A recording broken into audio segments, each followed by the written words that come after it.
아살라무 알레이쿰 와라흐툴라히 와바라카투. 이번 시간에는 이슬람의 총체성에 대해서 말씀드리고자 합니다. 이슬람으로 총체적인 종교며 인간의 인생과 관련된 모든 것은 종교와 갈라질 수 없습니다. 법과 판결, 행위, 규범과 같은 모든 것은 이슬람의 범위에서 벗어날 수 없는 것입니다. 이슬람은 인간과 신, 인간과 인간, 인간과 나라, 인간과 일 사이에 있는 모든 관계를 규명합니다. 오늘 너희를 위해 너희의 종교를 완성했고 나의 은혜가 너희에게 충만하게 하였으며 이슬람은 너희의 신앙으로 만족해 하였노라. 이것은 총체성이 이슬람을 다른 종교와 구별지어 주는 것입니다. 총체성의 의미는 꾸르안은 완벽한 교재이며 삶의 모든 부분을 지침서가 되며 믿음, 교범, 숭배, 교우, 거래, 사상, 감정, 도덕 등이 꾸르안 안에 명백히 낭비되어 있습니다. 이슬람은 하나님과 숭배자와 사회와 남성, 여성, 어린이, 노인, 통치자, 피통치자 포함하는 모든 인간은 각자의 영역이 사람들이 상상 못할 정도 규명되어 있습니다. 이슬람의 정체성은 4가지 측면으로 나타납니다. 첫 번째로는 시간인데 이슬람은 모든 시간을 위해 적합한 종교입니다. 하나님의 종교는 이슬람뿐이며 그러므로 모든 선지자는 무슬림이었으며 그 세부적인 것은 다를 수 있어도 그 본질은 같습니다. 왜냐하면 모든 선지자는 하나님의 유일성을 전제했기 때문입니다. 그대 이전에 선지자를 보내어 계시를 내릴 때도 나 외에는 신이 없나니 나만을 경배하라 하였노라. 따라서 이슬람은 모든 것을 이해하고 아시는 하나님으로부터 마지막으로 온 메시지이기 때문에 언제든지 적용할 수 있는 종교입니다.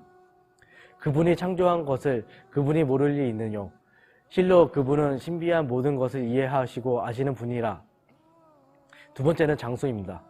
하나님께서 무함마드를 두 무리를 위해 보냈고 이에 이슬람은 하나님의 종교며 지구에 사는 모든 사람들을 위한 것이며 특정한 지역이나 극종으로부터 구획된 격과를 위한 것이합니다. 이렇듯 하나님은 그대에게 아랍어로 꾸란을 계시하느니 이로 하여금 그대가 어머니 도시의 주민들과 그 주변의 모든 백성들에게 경고하고 일부는 천국에 있게 될 것이요 일부는 타오르는 불지옥에 있게 될 의심할 바 없는 그날을 경고하라.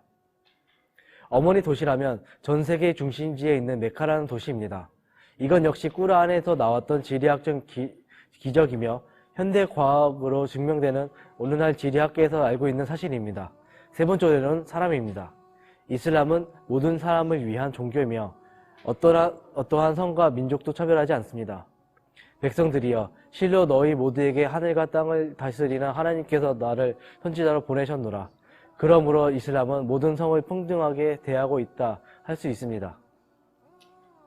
사람들이여 하나님이 너희를 창조하사 남성과 여성을 두고 종족과 부족을 두었으며 서로가 서로를 알도록 하였노라. 이슬람 규범과 의식은 인간의 신체적, 정신적, 지성적인 면에 집중하며 태아 때부터 죽을 때까지 모든 영역 각각을 총체적으로 관장하고 있습니다. 네 번째는 규범입니다. 이슬람 규범은 종교와 세상의 크고 작은 모든 일을 규정하며 여러 가지 특징을 가지고 있습니다. 첫 번째는 신앙과 세상입니다. 이슬람은 신념, 예언, 사상, 삶과 같은 모든 이슈를 설명하고 있으며 이성적, 감정적으로 그것을 다루고 있습니다. 두 번째는 숭배입니다. 측정적 의식으로 정해지지 않으며 숭배라는 것은 하나님이 좋아하고 만족하시는 모든 것을 뜻합니다. 세 번째는 도덕입니다. 이슬람에서는 삶의 모든 측면을 위한 지혜로운 방향을 제시하고 있습니다. 이슬람에서 모든 도덕을 담고 있는 염치를 아는 것입니다. 무함마드의 하디스에서 염치와 신앙심은 한 묶음입니다. 하나가 없으면 하나지 하나 역시 사라진다고 말했습니다. 네 번째는 거래와 교우입니다. 첫 번째는 거래인데 이슬람은 거래를 위해 정해진 규칙을 정했습니다.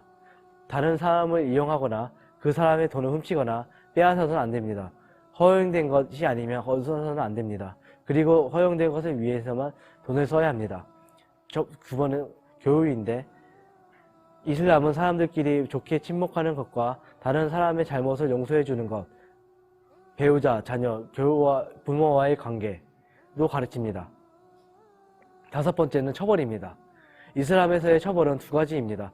하나는 정해진 잘못된 행위를 위한 규정되어 있는 처벌이며 다른 하나는 정해지지 않으며 통치자의 판단에 의한 통한 처벌입니다. 그리고 이러한 처벌은 하나님의 자비로 이해해야 합니다. 현생에서의 처벌은 받는 것은 나쁜 행동을 두려워하게 만들고 그 처벌을 받게 되면 내세에서의 처벌을 면하게 되는 것이기 때문입니다. 그러므로 단순하게 이슬람의 삶에 대한 이슬람의 목적은 아래 다섯 가지를 보호하기 위하여 존재합니다. 첫 번째는 종교에 대한 보호. 하나님이 권하신 행동을 하며 금하신 행동을 하지 않는 것입니다. 두 번째, 자신에 대한 보호. 하나님을 믿고 있는 세상에 존재하는 자신을 스스로 보호하는 것입니다.